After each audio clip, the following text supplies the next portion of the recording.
Welcome everyone. Today is April the 12th, 2024, and it is a very gloomy day outside. The sky is a solid color, whitish light gray, and it's a misty rain.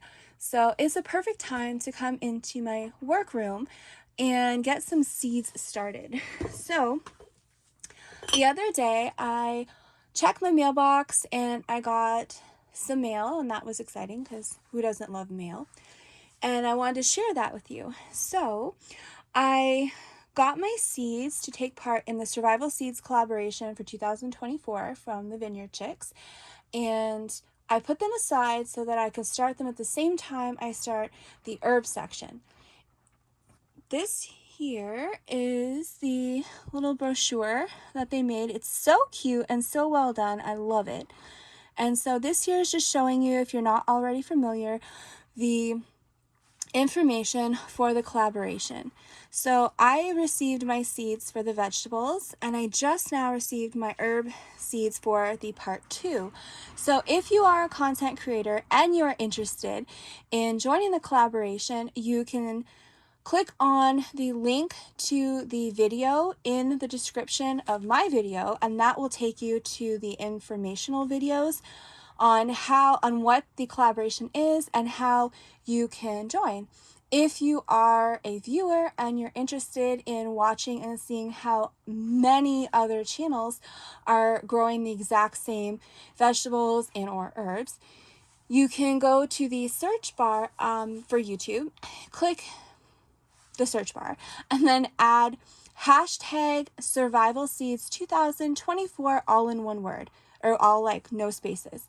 So you're going to add hashtag survival seeds 2024, press enter, and all of the videos will come up from all the channels that are taking part in the collaboration, and you can see how we are starting our seeds and how they grow and how we harvest them, and maybe you may learn some things.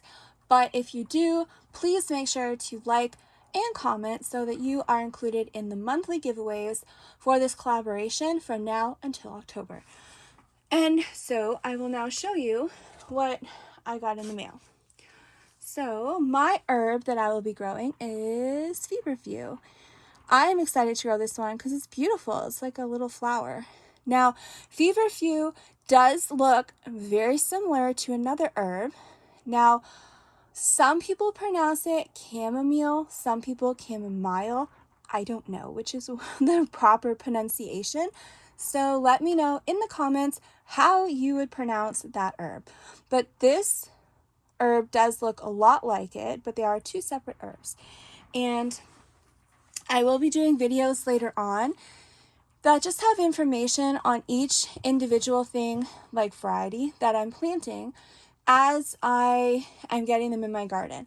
So once they germinate, I will then do individual videos explaining what this variety is, how you start it from seed, get it germinated, and all that information. I will then show what it looks like as I'm planting it in my garden, and I will also give some information that I found on when to harvest, how to harvest, and as the summer goes on, I will make videos as I harvest things and show you how I can them, freeze them, hopefully hopefully freeze dry, but that's something I'm working on right now.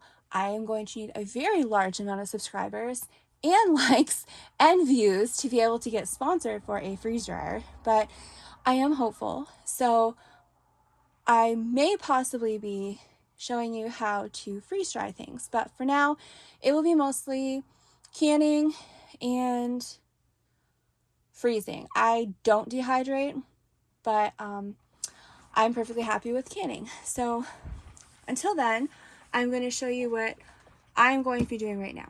So last year I started my seeds very differently than I'm doing this year, and I'm just going to experiment and hope for the best. Now, last year I got overexcited and I started my seeds way too early, because how can you not? Here, I cannot put a garden in until June. That's right, June. I am used to grow zone 7. People have gardens put in April.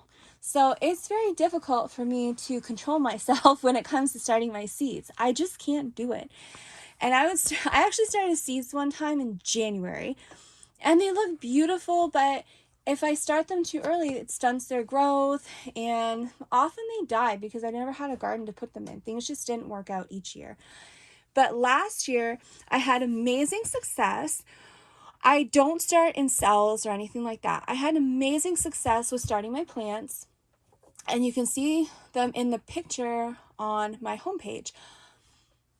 And again, the problem was I wasn't able to get a garden put in to plant them, but I was able to get 5-gallon buckets to transplant them into, and I at least got some things. I didn't get a harvest to preserve, but I did get like peas and little pickling cucumbers to snack on. And a lot of zucchini, but that was it. So I do know that this works out great, but due to space, I am going to be doing something a little differently right now. So last year, this is what I did, and I do highly recommend this because it works great, but it is a little costly. I'm very careful with things, and I wash and reuse all this plastic stuff. Even if you get like cutlery at a store, like a fast food place or a grocery store, you know how much you can wash and reuse those things. So I always bring my forks, knives, and spoons home. I throw them in the dishwasher, and I just keep using them. So, I understand a lot of people trying to stay away from plastic, but most plastic is reusable. So these here, I know can be expensive, but you can reuse them. So what I did is I take my scissors, and I don't know if you can see those little notches there, and I just cut that little rectangle right on the side. I mean, you can cut whatever you want, but that's just what I do. Now, hopefully you can see it. Okay, maybe you can see right there. There's a hole. There's my drainage. And what I do is I go around. I do every other one. You can do whatever you want. You can have one. You can have every one. You can do every other one. I just do every other one. It's good enough.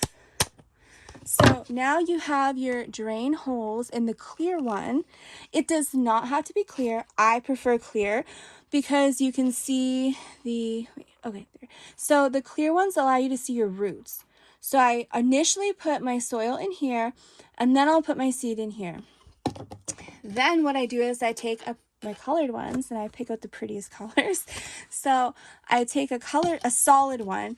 It can just be any solid cup. So you take your solid cup, and then you're going to take your clear one with the soil, put it in like that.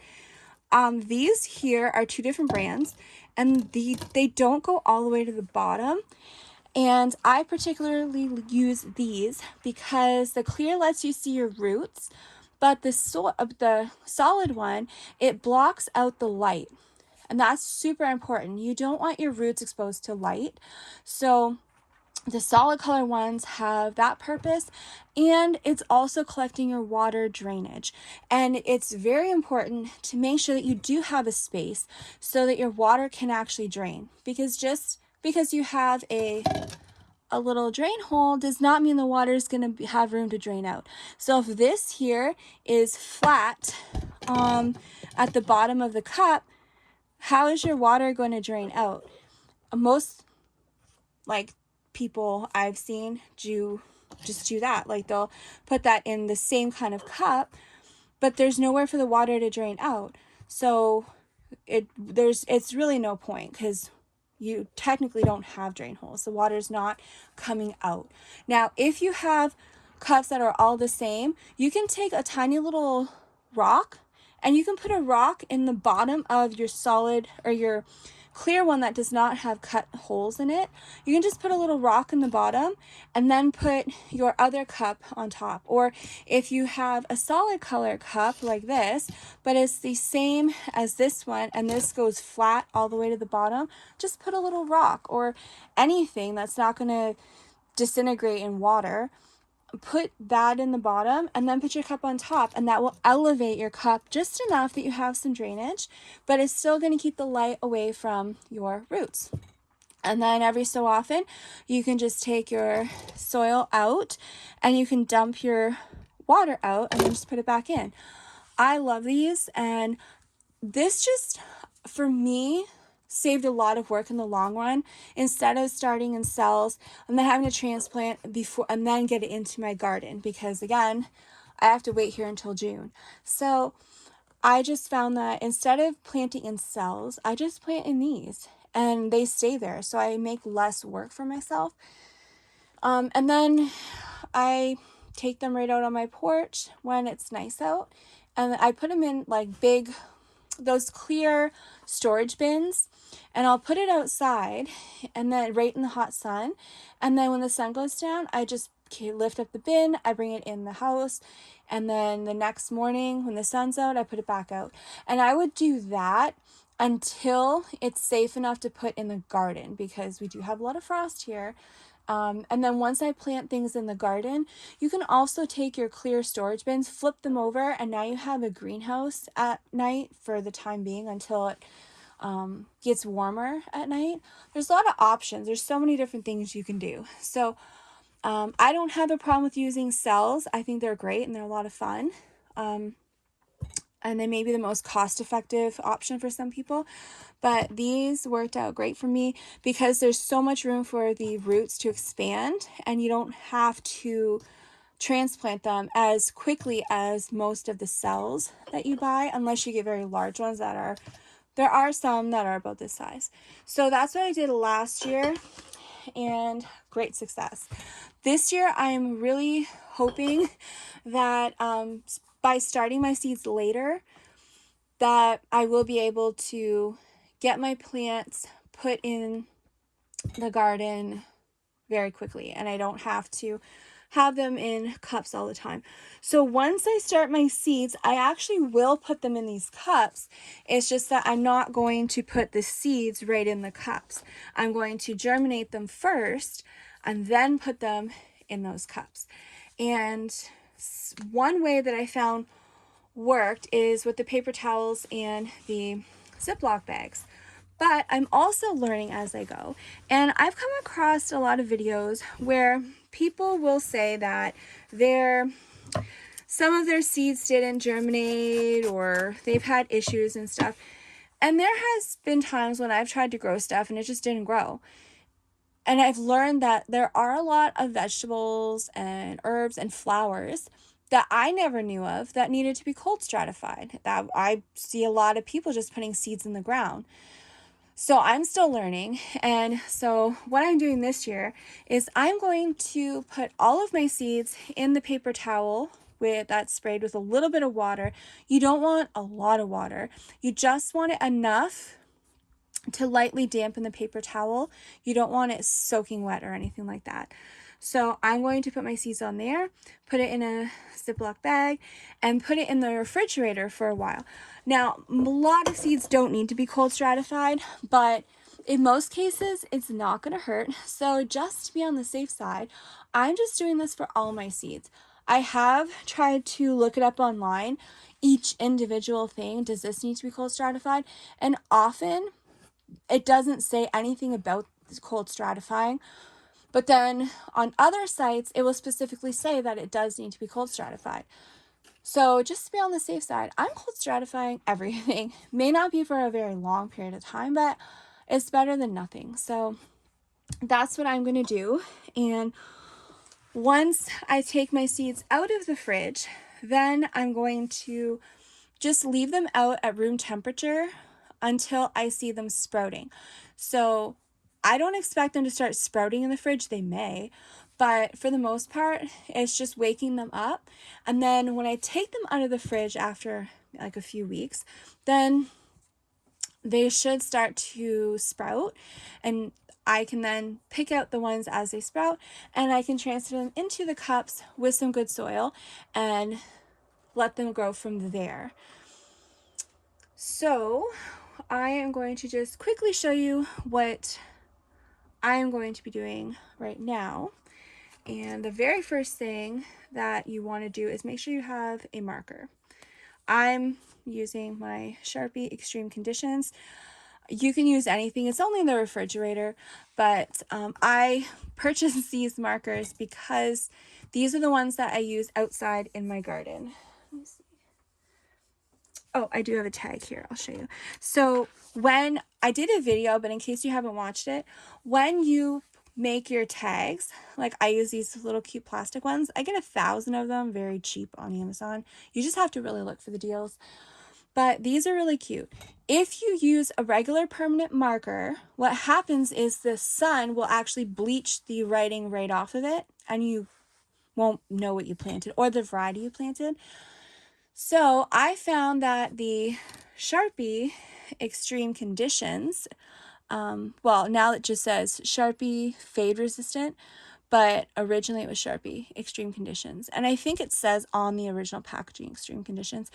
These are protective from the sun. So I actually posted in another video tags that I had from last year that got left outside in the snow and in the cold and the rain, and what they look like.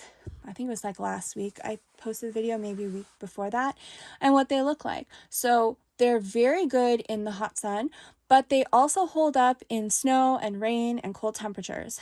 So I write on my tags with that particular marker. So that's what I'm using right now, but you can use any marker.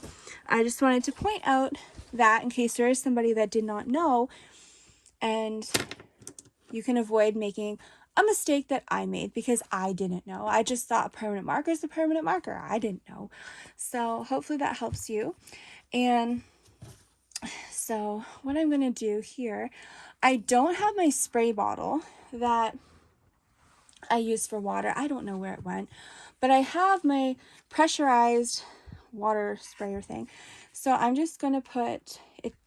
Not the greatest. I do highly recommend, if you can, to get good quality things. But for me, certain things, it doesn't matter. So if I can buy something for $1.25 or under $2 at the dollar store, and it's nothing that's a big deal, I will do that. So it's not the greatest water sprayer, but it's decent. So I'm going to use that. I'm not worried about this here. So if you're worried about the water on my wood, it's fine because I'll be cleaning that right away. I actually had this room built. I had a neighbor help me build it because I don't know how to build, and he does. So he helped me build this little addition on my house because I didn't even have porch steps. I had no storage. I had nothing.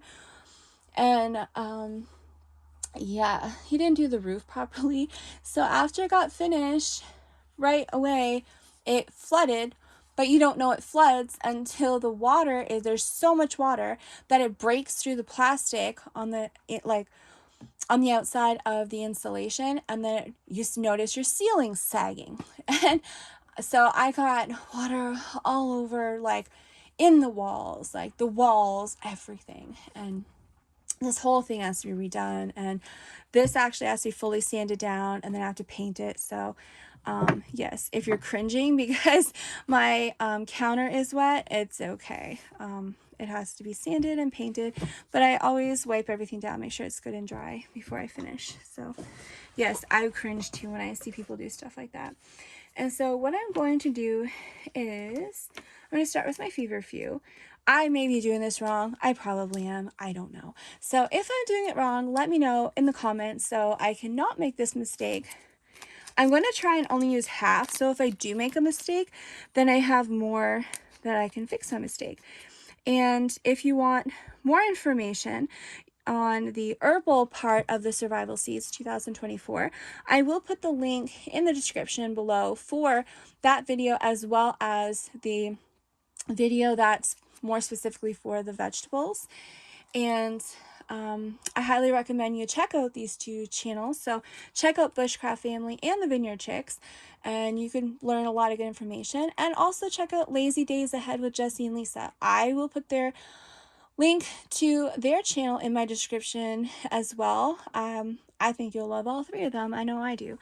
So I'm just going to try and sprinkle these. Now, can be a little difficult because the static in these bags here. But I am just going to sprinkle, and they are very, very small, so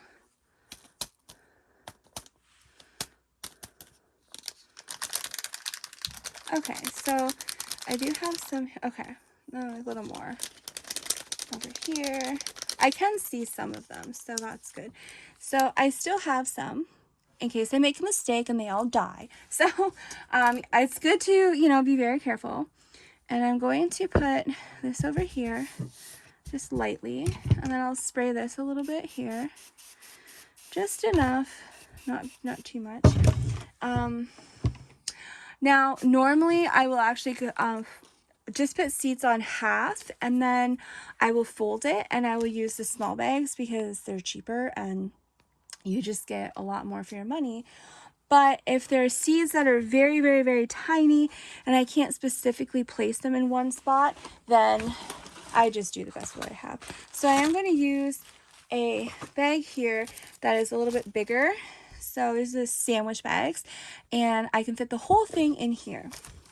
And I have noticed that even the dollar stores are upping their, I don't want to say upping their prices, I know they are, but they're getting really sneaky with all this inflation stuff, because I have noticed that some of their prices have not increased, but the amount of products you get in the things you buy has decreased. So the Ziploc bags for the snack size may still be only $1.25, but I believe it was last year, maybe the year before, it was still $1.25, but you got 60 in a pack. Now you're only getting 55. So they're gypping us 5 bags on the package when they're still keeping the same price. So don't be fooled.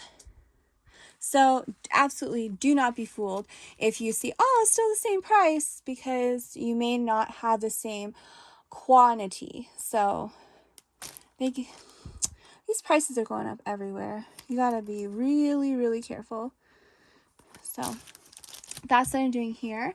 And then I'm just gonna take my marker and I'm going to write on the bag what it is and the date that I put it in the fridge. So that's all I'm doing for this. And I'm also going to start some of my other seeds. So for right now, I'm going to do the other ones I got. These ones were from the Vineyard chicks. Thank you so much. I'm going to do the Walla Walla onions, and let's see, what's this one? The Italian pepperoncini. And then I'm going to do these here. We have the Mariana tomato and the Detroit red beets. And right now, actually, I'm going to open up these squash ones. The packaging is so cute. I don't even want to open them up. They're so cute. Look how cute. That's adorable. But I wanted to show you a little trick that I just did, because when I was trying to plant sunflower seeds, I know that you open my dog's barking, but there's no one there. So, oh, the dog next door is walking by. So with sunflower seeds, you open the seeds, the shell, and you eat the seeds. Now, with pumpkins and squash, they have seeds inside of there. So I was just wondering why people plant the shell. And so when I plant mine, what I do is I cut the shell off and I plant the seed. I just personally have had excellent success rate with that, but I do find that it just makes sense, because you're cutting the time down that it takes for that plant to grow. So if you've already cut the shell off, then your plant doesn't have to wait until the shell disintegrates so the seed can sprout. So I just take the seed here very carefully, extremely carefully, and you probably can't see this, but I'll show it to you once I cut this here. So I'm just cutting very carefully around the edges. It's hard to do on the camera. Let me see here, because you can't see. but I'm just cutting the edges on one side, and I'll show you as soon as I get, okay, so here we go. Okay, so I've cut very carefully because I don't want to cut the seed. I just want to cut the shell. So there we go. I've cut the shell, and here's the seed. So get rid of the shell, and now I have my seed. So when I plant my butternut squash, I'm planting the seed and not the shell. So this here is going to help it take much less time to germinate by doing it that way. So I'm going to be planting these right now and get them in the fridge. And then I'm going to, because I have all day, it's crappy outside. I'm not going to be doing anything outside. I'm just getting stuff done in here. I'm going to go over some of my other seeds, and I'm going to start getting some of those in the fridge. And I want so badly to be able to save all my seeds, but I also want to plant every variety that there is because it's just fun. So I have figured out a way to try and avoid cross pollinations. So the survival seeds that I got, I'm going to plant them in one spot and all together. But all my other seeds are going to be in a different spot, and I'm going to try and make sure I have tons and tons of flowers and other things, in like a lot of flowers in between. So when the bees and the pollinators go by, I'm hoping that they will, hit all my flowers and stay away from my survival seeds, because they will be in one location and everything else will be in another location. And I shouldn't have cross-pollination. If I do, then oh well, I do. Because for the most part, if you're using heirloom seeds and you get some cross-pollination, for the most part, you can still save your seeds. You may not get the exact variety of what it is that you're saving, but I'm quite sure it's still going to be edible. So you may get a mix of different kinds of tomatoes, but you're still going to get a tomato. Now, if you're planting your cucumbers and your melons together, that may be a problem. So I would be very careful with your melons and stuff like that. So if you're planting, like melons, pumpkins, squashes, all that stuff, it may be best to keep them separated. So if you have different varieties of pumpkins, you can't put them in, very large distance of areas. So you can just put all your pumpkins in one area in your yard. And if they cross-pollinate, well, at least you're still going to get a pumpkin when you plant your seeds. So you could do that. And then on another side of your yard, plant your cucumbers. And then on another side, plant your watermelons. And so even if you have a small space to work with, there are some things you can do to help minimize your cross-pollination. And if you still got it, you got it. But it's just best if you at least get that particular thing. So you may get a mix of your pumpkin varieties, but you're probably going to get a pumpkin. So that's just something to keep in mind when you are planting your seeds, is your cross-pollinations and how to try and minimize that as much as possible. And so I'm going to get started on this. Make sure you check out the links that I post in the description of this video, and also type in hashtag survival seeds 2024 in the YouTube search bar so that you can see the videos from all the channels. And there's a lot of channels posting videos of how they start their seeds and all the way until the harvest. And everyone's in different grow zones and doing different methods, all that stuff. So there's a huge variety of information, and it'd be good to just check that out. Maybe learn something. I'm doing everything the hard way. No, I don't have grow lights. I don't have heat mats. I personally think people have beautiful setups, and I don't have a problem with that. With all the grow lights, and their plants look beautiful. They're really nice. They look healthy. And that's a great option to get your seeds started. I just have a hard time with LED lights. And I know that most most grow lights are LED lights. If there's some that are not, then I may be interested in that. But I just know things about LED lights, and I don't want any of them in my house as much as possible. I know it's difficult because you pretty much have to have a cell phone to function the way the world is. And you need a computer, and they have LED lights inside of them. So it's hard to eliminate everything, but I can make a lot of changes. So, I try to limit the LED radiation in my house. It's a lot worse than I ever thought it was. So all of my light bulbs are the old-fashioned light bulbs. I do not have any LED light bulbs in my house. And I try to just eliminate LED anything in my house as much as I possibly can. So I personally don't have grow lights. I'm not going to use them. So I'm just planting and hoping and praying for the best. And if everything works out, great. If not, well, then I'll just have to do something different next year. So not everybody, I know not everybody is using all the fancy nice stuff. So it is good to see videos of people using the grow lights, and you can see what their setups look like, and you can also learn from mistakes too.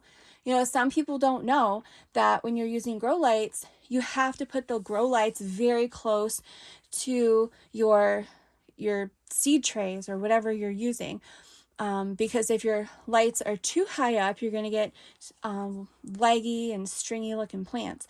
So you do have to keep your grow lights just at a certain distance from your soil, and then when they start to grow, you can move it up, but then you still need to have a certain distance and not more than that distance, or you're going to have problems. So there's a lot of good information you can learn from watching all the videos of what we're doing and things that we're learning along the way, so that you don't make those mistakes.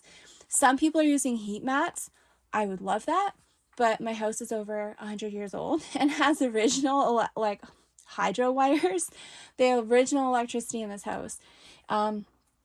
I'm scared to use pretty much anything that you plug in the wall. I mean, it's all right, but a lot of things blow the breaker, and it's just old wiring. So I plug in the most minimal things I need to plug in. So I'm not using heat mats. I think they're a great option. So it's good to watch people use them and see what they're doing. But for me, it's just old-fashioned, just regular seed starting, nothing fancy. And let's just hope this works. I think it'll be great. And if you keep watching, you will see my update videos, because I will show them when I take them out of the fridge. Some of them may have sprouted, who knows, but I will show them when I take them out of the fridge what they look like.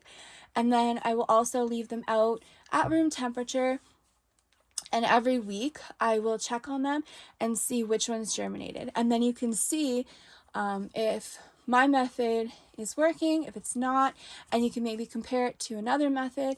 So if someone's having a hard time getting something to grow and I've been able to get that to grow, then maybe this is something that would be a good idea to try. So hopefully we all can learn things from each other, and I will be taking videos of the whole process of my plants growing and getting them in my gardens and harvesting, preserving, all that stuff.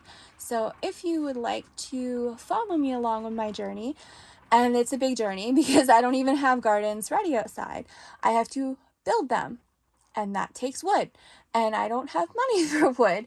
So I'm exploring options. I have trees, and I have a variety of trees. So I'm going to be working on checking to see which neighbor can bring their sawmill over and all their tractors and supplies and chainsaws and help me get my trees on my property cut down and sawed into lumber so that I can make raised beds, because it's so much cheaper if you can do it yourself. Cedar wood is super expensive.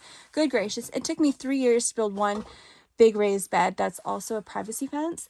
So I have one large raised bed so far, and that's it. And I need to grow like my life depends on it, because it basically does.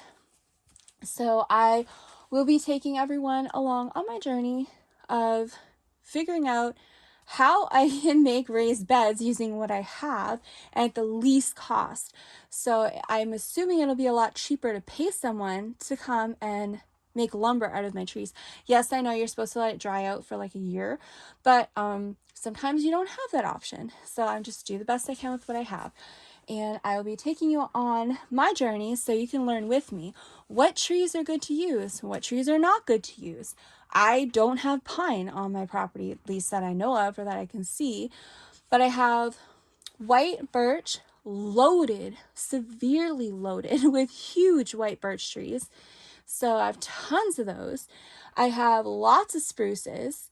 Let's see, I have a little bit of cedar. So I actually have, I think, 7 or 10 big cedar trees close to my house. It's very easy to get to. So I do have that option. I think that's pretty much all the trees I know of. I do have a little bit of maple trees, but not really.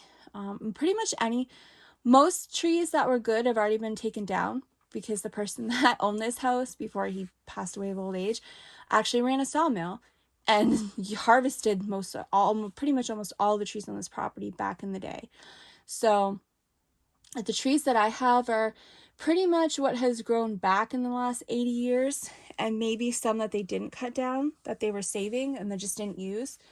So, it's not like I have like the greatest options, but for other people who have to figure out how can I do things and get everything done and I only have this amount of money to work with, maybe you'll learn something on what I'm doing. And I don't know how to work a sawmill. I don't know anything about that. I don't even know how to turn a chainsaw on. So I will try and make videos of the whole process.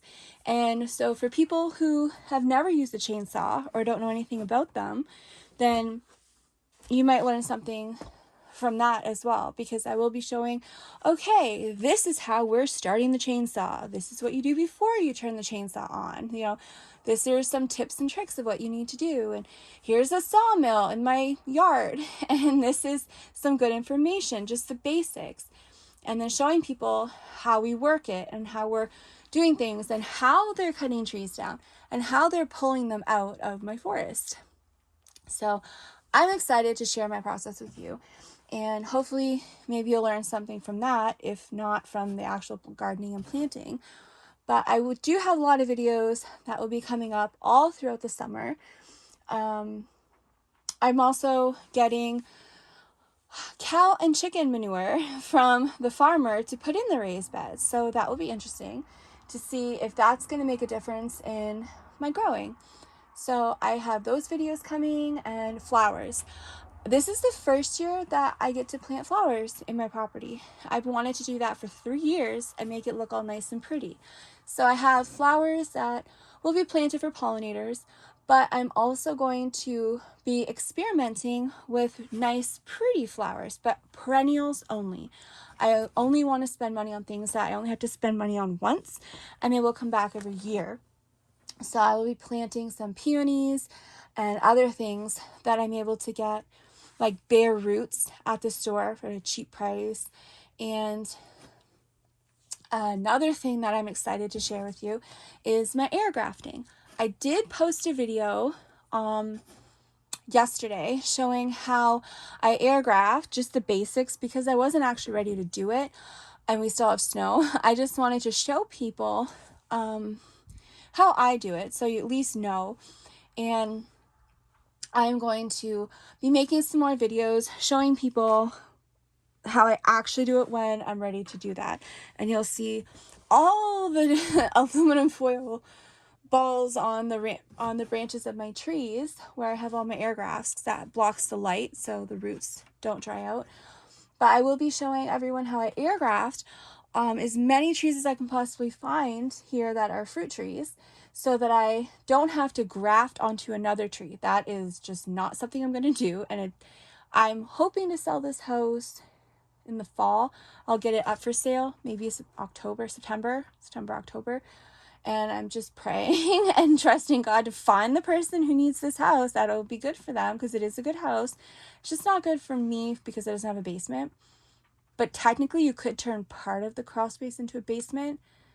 because I can stand up in one spot. But anyways, I'm hoping it'll sell soon. So I need to figure out how I can graft trees without having a tree to graft it onto. And I did. And it's amazing, life-changing, one of the best things I've ever learned. And it works. So I will be air grafting as many trees as possible and getting them. It only takes 2 months to get roots to grow off of a branch on any tree. And then you can cut that branch off and then put it in the ground or a 5-gallon bucket of dirt, and it will keep on growing. So if you have, let's say you have an apple tree and it has apples on it, and you want to air graft that branch into a tree. So you can air graft it, and then in 2 months or so, depending on the size of the branch, when you take that branch off and you put it in the ground or a bucket of dirt, the apples are still going to keep growing. It's not going to interrupt the growth of the fruit on that plant. Where if you were to traditionally graft, where you take a branch, you graft it onto a tree, everything dies, and then next year you'll get your harvest of apples. But this way, your branch is still getting all its nutrients. It's just that instead of it getting everything it needs from the original tree, then what you're doing is you're getting all the nutrients from the roots that are growing out of the branch. So when you cut the branch off, your roots are now being put in soil, and it's just going to continue to feed that branch and your fruits. So it's also amazing because you'll get fruits that same year.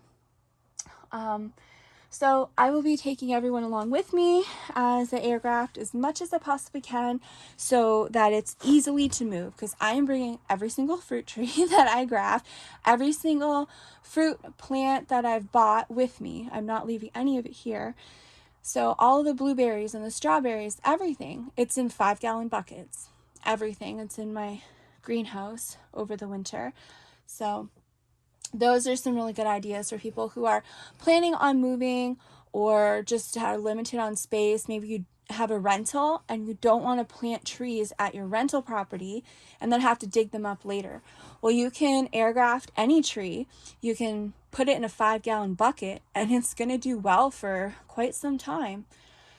So hopefully all this stuff is going to help as many people as possible, because that's why I make these videos, and I want to get all the information out there, because I'm grateful and appreciative for all of the people who've taught me things over the years, and I like to pass that on.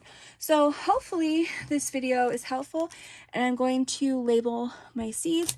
I'm going to do the rest of these seeds and then maybe start my other seeds. If I do start my other seeds today, I will do a video just showing you the different varieties that I'm going to start. So maybe you haven't heard of them and you might want to look them up and see if that grows well in your grow zone, or you have good information that you can give me on that. So if you have any tips and tricks that work for you or that you want other people to see and you can share that information with them, leave it in the comments. And don't forget to like and subscribe so I can keep doing these videos, and watch for the next videos that I post all through the summer. And I wish everyone the most amazing growing season with excellent germination rates on your seeds and the most abundant harvest you've ever seen in your life, like a zucchini harvest, because zucchinis are very prolific. So hopefully everything grows like zucchinis and you have the most enjoyable summer, and I will see you on my next video.